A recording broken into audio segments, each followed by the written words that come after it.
Mushroom রান্না করব। কড়াইতে তেল দিয়ে দিয়েছি, মাশরুম সেদ্ধ করে রেখেছি। দিচ্ছি জিরে, শুকনো লঙ্কা, তেজপাতা। দিচ্ছি পেঁয়াজ কুচি, দিচ্ছি আদা, কাঁচা লঙ্কা আর রসুন বাটা। দিয়ে দিচ্ছি গুঁড়ো মশলা, লঙ্কার কাশ্মীরি মির্চি, জিরে, লবণ আর হলুদ। দিচ্ছি টমেটো কুচি।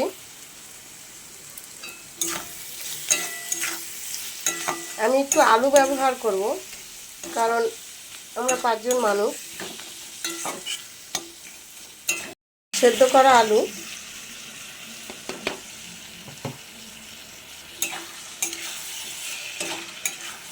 এবার আমি মাশরুমটা দিয়ে দেবো। দিয়ে দিচ্ছি মাশরুম।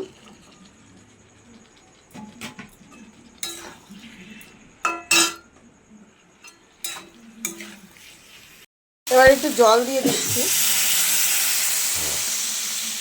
অল্পই জল দেব।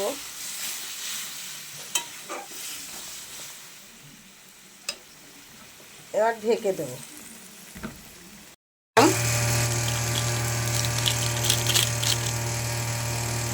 2 মিনিট ঢেকে রাখবো।